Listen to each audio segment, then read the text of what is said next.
Ces 6 habitudes sont en train de changer ma vie et elles changeront aussi sûrement la tienne. Habitude numéro 1, apprendre chaque jour. Tout le monde te parle d'apprendre chaque jour, mais personne te dit pourquoi c'est aussi important. Et Steven Bartlett, dans son livre Journal d'un CEO, parle du concept des 5 sauts. Les 5 sauts sont ce qui détermine littéralement la trajectoire de notre vie. Leur niveau de remplissage correspond à notre potentiel, et ceux qui ont accompli les plus grandes choses sont ceux qui ont le plus rempli leur saut. Ils sont tous connectés entre eux, et il y a un ordre précis dans lequel on doit les remplir, au risque de tout voir s'écrouler. Voici les 5 sauts. Ce qu'on sait, nos connaissances, ce qu'on sait faire, nos compétences, qui on connaît, notre réseau, ce qu'on a, nos ressources, et ce que le monde pense de nous, notre réputation. Et si le saut des connaissances est en premier, c'est pas ce qui va découler ensuite sur les 4 autres. Parce que tout commence par la connaissance. Si tu veux faire quelque chose, c'est d'abord parce que tu sais que ça existe et potentiellement parce que tu sais comment le faire. Et là maintenant et à chaque nouvelle seconde qui passe, on est en train de rater des opportunités et de ne pas satisfaire notre plein potentiel parce qu'on manque de connaissances. Tout comme la nourriture est le carburant de notre corps, l'information est le carburant de notre esprit. Et si on choisit pas consciemment les choses qu'on laisse entrer dans notre esprit, les autres le feront pour nous. Si on choisit pas consciemment d'alimenter notre esprit avec des choses qui nous permettent de mieux comprendre le monde, de prendre de meilleures décisions et d'améliorer la qualité de notre vie, alors les médias, les pubs, les téléréalités, les réseaux sociaux se chargeront de nous faire intégrer les infos qui les serviront eux. Par exemple, au Mexique, il y a littéralement des communautés mayas qui sont convaincus que boire du coca et du pétillant permet de purifier leur âme. Et ils y croient jusqu'à faire des rituels en posant des bouteilles de coca au sol. Parce que là-bas, Coca a une stratégie marketing impitoyable, ils mettent le coca au même prix que l'eau, ils ont des spots publicitaires absolument partout et ils vont jusqu'à mettre des figures religieuses dessus. Et résultat, 70% de la population mexicaine est en surpoids, c'est énorme, et le Mexique entier se bat pour avoir de l'eau potable, alors que produire 1 litre de coca nécessite 6 litres d'eau et que l'entreprise est en train elle-même, à elle seule, de plonger le pays dans l'assèchement et de complètement dégommer leur nappe phréatique. En gros, Coca les assèche et explose leur santé, et eux ils sont persuadés que boire du coca purifie leur âme. Voilà pourquoi la connaissance est aussi importante. Le savoir, c'est le pouvoir. Et avoir l'habitude d'apprendre chaque jour te donne le pouvoir sur ta situation. Mais tout ça n'est rien sans la deuxième habitude qui va avec, appliquer chaque jour. C'est littéralement le mantra de la chaîne, n'importe quel résultat vient de l'action massive envers ce résultat. Parce qu'apprendre c'est génial, mais appliquer ça l'est encore plus. Et d'ailleurs je me retrouve souvent à dire qu'il faut prioriser l'action avant même l'apprentissage, mais en réalité je pense qu'il ne s'agit pas d'un noir ou blanc, soit on apprend, soit on agit. Je pense que l'idéal c'est de faire les deux. Apprendre quelque chose, puis appliquer ce qu'on apprend, puis renforcer nos actions en continuant d'apprendre de nouvelles connaissances. Mais il y a toujours un foutu problème avec ça, c'est que c'est plus facile d'apprendre que d'agir. Donc on a tendance à facilement s'engouffrer dans une boucle d'apprentissage dans laquelle on oublie totalement d'agir. Et je pense qu'on pourrait imaginer l'apprentissage comme le fait d'accumuler de l'énergie et l'action comme le fait de la libérer. Et plus t'apprends, plus tu accumules de l'énergie, mais il y a une limite à toute l'énergie qu'on peut accumuler. Donc il y a un moment où l'apprentissage de nouvelles choses te fait juste perdre les anciennes choses que tu as apprises et accumulées sans les avoir appliquées. Et c'est pour ça qu'il faut prendre l'habitude de passer massivement à l'action. Ça doit devenir un mantra, mieux encore, ça doit devenir une nouvelle identité. Et combien de fois tu as vu passer des gens qui ont l'air moins intelligents que toi, avec moins de connaissances, et pourtant qui ont des bien meilleurs résultats? C'est une des choses les plus frustrantes, mais c'est parce que l'action est à l'origine des résultats, pas la connaissance. La vraie intelligence, c'est pas juste d'accumuler des connaissances, c'est de faire évoluer son comportement. Si tu continues d'apprendre des infos sur le sujet, mais que tu n'agis pas différemment, est-ce que tu es vraiment en train d'apprendre? Et pour t'expliquer un peu mieux à quel point c'est important, on va prendre l'exemple de 2 personnes qui veulent lancer une chaîne YouTube, Johnny et Alfred. Johnny, c'est un puits de connaissances, il est super intelligent, il prévoit de lancer une chaîne YouTube, donc il va se préparer en apprenant absolument tout ce qu'il y a à apprendre sur le sujet. Il fait des recherches pendant des mois, il réfléchit au type de vidéo qu'il aimerait voir sur sa chaîne, il réfléchit à sa direction artistique, à comment il va s'y prendre, de quel sujet il va parler, et il regarde aussi des tutos pour réussir sur YouTube et pour voir les pires erreurs à ne pas faire. Et puis de l'autre côté, on a Alfred, qui est un peu simplé, un peu bébête, il aime pas trop réfléchir, il s'est dit qu'il avait envie de lancer une chaîne YouTube, il a réfléchi pendant 3 minutes à un sujet dont il voulait parler, les fourmis, et juste après ça, il sort son tel et il se filme en train de parler sur son sujet. Et au bout de quelques mois, Alfred, il a posté plus de 50 vidéos sur sa chaîne, il a fait ses premiers 1000 abonnés, certes, il a changé 10 fois de concept, 10 fois de DA, 10 fois de style de vidéo, 10 fois de style de montage, mais maintenant, il a une idée précise des choses qui marchent et des choses qui lui plaisent. Et si on va voir Johnny de son côté, Il a changé de projet. Une fois qu'il a réfléchi pendant 3 mois sur YouTube, il s'est dit que c'était trop compliqué. Il a vu plein d'infos qui commençaient à se contredire dans tous les sens. Il faut poster fréquemment, mais en fait, il faut faire de la qualité, mais il faut jamais compromettre la qualité, il faut toujours faire la quantité, mais non, il faut faire plus la qualité que la quantité. Il s'en sort pas. Du coup, il s'est dit, bon, bah, je vais plutôt lancer une boutique de e-commerce. Et il est reparti dans son cycle d'apprentissage massif sur son sujet. Et inutile de dire qu'il y en a qu'un seul des deux qui atteint son objectif à la fin de cette histoire. Alors évite de tomber dans le cercle de l'apprentissage et prends l'habitude d'agir le plus vite possible sur les choses qui comptent pour toi. Ces 2 premières habitudes, elles sont essentielles et elles mènent à une 3e habitude qui est en train de changer ma vie. Clarifier ses pensées. Cette habitude, elle a tellement d'avantages que je sais pas par où commencer. D'après moi, on peut clarifier ses pensées par 2 moyens principaux, l'introspection et l'enseignement. L'introspection, c'est le fait d'observer et d'analyser ses propres pensées, ses émotions et ses motivations. Perso, je vois ça un peu comme une auto-séance de psy. Ça peut se faire à l'écrit ou même en vidéo à soi-même. Et ça revient un peu à faire une sorte de journal intime super libre. On parle de ses idées, on peut brainstormer, on peut parler du futur, parler du passé, parler de ses émotions, de ses problèmes, de ses victoires, etc. En gros, ça permet de clarifier et d'ordonner ses pensées, soit en les écrivant, soit en les exprimant. Et le 2e moyen super puissant, c'est l'enseignement. Quand il y a un sujet qui t'intéresse et que tu es en train d'accumuler des connaissances et des compétences dessus, le meilleur moyen de renforcer tout ça le plus possible et le plus vite possible, c'est de l'enseigner. Et enseigner, ça veut pas dire devenir prof ou se dire expert sur Insta, ça veut juste dire partager aux autres les choses que tu apprends. Et ça peut se faire dans un groupe fermé comme ta famille, ton entourage ou un groupe sur le sujet, mais le moyen ouvert le plus efficace, ça reste définitivement les réseaux sociaux. Et de mon côté, j'ai commencé le dev perso il y a 10 ans maintenant, et j'ai jamais autant appris et évolué que depuis que j'ai lancé cette chaîne YouTube. J'ai sûrement évolué plus en 6 mois avec la chaîne YouTube qu'en 10 ans de dev perso. Parce qu'en gros, partager ce que tu apprends, ça te permet d'apprendre la chose dans un premier temps, puis de la comprendre profondément pour pouvoir l'expliquer, et aussi de vivre en cohérence avec ça, parce que si t'apprends un truc aux autres, t'as pas envie que les gens se disent ouais, il essaie de nous apprendre des trucs alors que lui il les applique même pas lui-même. Donc apprendre aux autres les choses que t'apprends toi-même, c'est un des moves les plus gagnants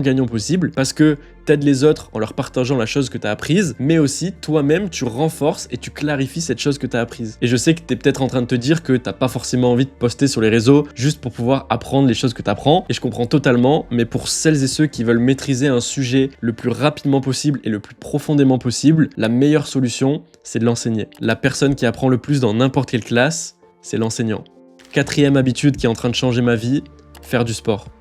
Je pense pas souvent en parler et j'hésitais même à la mettre dans la vidéo tellement ça paraît évident, mais comment faire une vidéo sur les habitudes qui peuvent changer une vie sans parler du sport? En plus, je pense que la majorité des gens comme toi qui regardent des vidéos de dev perso font déjà du sport, mais si jamais c'est pas ton cas, on va faire en sorte que cette vidéo soit le signe de t'y mettre ou en tout cas de t'y remettre. Le sport fait partie de ces habitudes essentielles qui apportent une infinité d'avantages et de bénéfices. Le rendement coût-avantage du sport est sûrement le meilleur de n'importe quelle action sur Terre. On pourrait dire que c'est bon pour la santé, que ça réduit le stress, que ça réduit les risques de maladie et que ça t'aide à profiter au mieux de ton expérience sur Terre grâce à un corps fonctionnel, et ce serait sûrement des arguments amplement suffisants pour se mettre au sport dans la seconde, parce que la santé est la table sur laquelle reposent tous les autres domaines de notre vie. Et si cette table s'écroule, tous les domaines de notre vie vont s'écrouler avec. Et le sport, ça permet de solidifier cette table avec des agglos en béton massif au lieu de pieds fragiles en carton. Mais ça apporte aussi bien plus que ça. Le sport, c'est un véritable laboratoire d'entraînement mental pour la vraie vie. Ça permet de développer énormément son mindset et sa confiance en soi. Dans ce labo, tu peux t'entraîner à repousser tes limites, à te rapprocher de ton potentiel et à prendre confiance en tes compétences. Ça permet de mieux se connaître, de développer sa discipline, d'apprendre à gérer l'échec, de travailler sa résilience, de passer à l'action, d'avoir une vision à long terme du progrès. Bref, le sport, c'est l'outil ultime du dev perso et de l'amélioration de soi. Et je pense que la première étape de n'importe quelle personne qui veut améliorer sa vie, c'est de commencer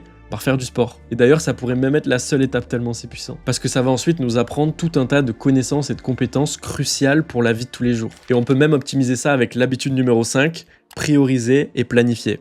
Encore une habitude à placer dans la catégorie évidente pour ceux qui le font déjà et life changer pour ceux qui le faisaient pas avant. J'ai beaucoup étudié le sujet de la procrastination et de la discipline, d'ailleurs je suis en train de créer un programme dessus, et je pense que cette habitude c'est un des plus gros hacks pour améliorer rapidement sa discipline. Parce qu'on s'imagine qu'être discipliné c'est agir de manière forcée, c'est d'être un robot, c'est de se lever à 5h du matin et de prendre des douches froides, tout ça c'est rigolo et ça peut être des formes de discipline, mais la vérité c'est qu'être discipliné c'est juste agir de manière régulière et répétée sur un objectif, même quand on n'en a pas envie. Et bizarrement c'est exactement ce que permettent la priorisation et la planification. Prioriser, c'est établir les actions qui sont les plus efficaces pour avancer vers la chose qu'on vise. Et il y a 2 outils plutôt cool à avoir en tête pour ça. Le premier, c'est la matrice d'Eisenhower. En gros, c'est un tableau dans lequel on classe les choses qu'on a à faire selon leur importance et leur urgence. Pas important, pas urgent. Pas important, urgent. Important, pas urgent et important, urgent. Et le but, c'est de passer le plus de temps possible sur les colonnes du haut qui sont importantes et de passer le minimum vital sur les actions du bas non importantes, voire de carrément les supprimer. Et ce tableau se couple très bien avec le deuxième outil qui est la stratégie du livre The One Thing, toujours aussi dur à dire. Le but, c'est de se poser la question, quelle est la tâche qui, une fois qu'elle sera faite, rendra tout le reste plus facile? Ou alors, il y a une autre question que j'aime bien me poser, si je devais faire une seule tâche en boucle pour atteindre mon objectif, ce serait quoi? Par exemple, pour créer une chaîne YouTube, la one thing, c'est juste poster des vidéos. Pour perdre du poids, c'est juste aller à la salle ou manger bien. Pour être moins timide, c'est juste parler à plus de gens, lancer un business, vendre un produit à quelqu'un. Pour moi, c'est l'action la plus importante à faire chaque jour en priorité. C'est celle qui va aller directement dans les cases importantes du tableau qu'on vient de voir. Et c'est aussi celle qui va nous apporter le plus de résultats par rapport au travail qu'on fournit. Ensuite, une fois qu'on a cette action principale, on peut la découper en sous-actions pour avoir une idée claire de la chose qu'on doit faire. Typiquement, poster des vidéos, en fait, c'est recherche, écriture, tournage, montage, postage. Publication. Faire du sport ou manger bien, c'est avoir un programme, suivre le programme, améliorer le programme. En gros, il faut trouver les actions qui ont le meilleur rendement, temps de travail par rapport aux résultats et faire ces actions en boucle. Et pour maximiser nos chances de les faire en boucle, le plus pratique, c'est de les planifier à l'avance. Je vais pas trop m'étaler là-dessus parce que j'aimerais bien garder cette vidéo courte et digeste, mais en gros, on peut faire ça avec des applications d'agenda, de calendrier ou juste un papier, un stylo dans la vraie vie. Et le but, c'est de prévoir l'heure ou le moment auquel on va faire cette tâche principale chaque jour. Et ça enlève littéralement toute la friction du je sais pas quoi faire donc je procrastine ou j'ai pas le temps ou je fais que m'éparpiller parce que on définit la tâche qui est importante et on la planifie pour être sûr qu'elle soit faite tous les jours. Perso, c'est une habitude qui guide mes journées depuis quelques temps et ça m'a permis de toujours avoir en tête les tâches les plus importantes qui me permettent d'avancer vers mon objectif. Et si tu peux voir cette vidéo actuellement, c'est uniquement parce que je suis encore en train de le faire chaque jour plutôt que de passer 5 heures à retravailler ma photo de profil, à retravailler ma bannière, à réfléchir aux meilleurs concepts, aux meilleurs sujets de vidéo, quoi que ce soit. Et la 6e et dernière habitude est tellement importante qu'elle revient et qu'elle reviendra probablement à chaque vidéo que je ferai sur les habitudes, apprécier le processus. Tu as déjà atteint les objectifs qui étaient censés te rendre heureux. Dans le passé, on voulait avoir telle chose ou faire telle chose et on pensait que c'était ça qui allait nous rendre heureux et on l'a fait et ça nous a pas rendu heureux définitivement. Et pourtant, aujourd'hui, on continue de chercher ce genre de choses qu'on pense qui vont nous rendre heureux une bonne fois pour toutes. La réalité, c'est qu'on est bloqué dans un cycle où il y a des choses qu'on veut atteindre parce qu'on pense qu'elles vont nous rendre heureux. Donc, on les atteint et ça fait pas autant d'effet que prévu. Et donc, on va regretter en se disant « Putain, j'aurais dû plus apprécier le processus ». Donc, nous, on va court-circuiter ce cycle et on va directement apprécier le processus. Et c'est trop important et je sais pas pourquoi c'est aussi difficile d'imprimer ça dans nos têtes chaque jour. J'ai même eu une piqûre de rappel ces derniers jours. Je me suis fait coacher par Elio sur le programme que je suis en train de monter sur la discipline et il m'a dit « Mec, t'as trop de la chance, j'aimerais trop être à ta place. Tout est en train d'évoluer, t'as tout à construire, tu peux faire ce que tu veux, c'est incroyable. » Et malgré le fait que je parle d'apprécier le chemin dans plein de vidéos, je me suis encore fait baiser par ce truc parce que le quotidien, les projets, les objectifs, le stress de tout faire à temps, de tout faire bien, de tout réussir, fait qu'on oublie complètement d'apprécier ça et de se rappeler qu'on est dans la meilleure période de notre vie, on est dans la seule période de notre vie qui compte en ce moment. Parce que la vérité, c'est que la vie, elle est dans le processus, elle n'est pas dans l'atteinte de l'objectif. Le processus, le chemin, le parcours, c'est 99% de notre vie. Notre vie, c'est le processus. Et plus j'y réfléchis, plus je pense que c'est exactement la même leçon que nous dirait n'importe quel sage en haut de la montagne. On peut atteindre n'importe quel objectif, gagner des millions, réaliser tous ses projets, avoir 12 abdos, avoir le mariage de ses rêves. Tant qu'on n'est pas prêt à apprécier le chemin, on est condamné à nous sentir vide, insatisfait et dépourvu de sens. Alors je dois rebalancer cette citation et je la balancerai autant de fois que nécessaire. Le plaisir de la victoire ne compensera jamais le malheur du chemin. Alors prends l'habitude de ralentir de temps en temps, de te remercier pour le chemin, d'ouvrir les yeux pour apprécier la vue, parce que c'est juste pour elle que tu fais ça à la base. Abonne-toi si cette vidéo t'a aidé, le but de la chaîne c'est de rendre le dev perso applicable pour toutes et tous. Merci de m'avoir accordé ton temps, c'était les 6 habitudes qui sont en train de changer ma vie en ce moment et tu peux aller voir cette vidéo là si tu veux continuer d'accumuler des connaissances et respecter les 2 premières habitudes. Let's go!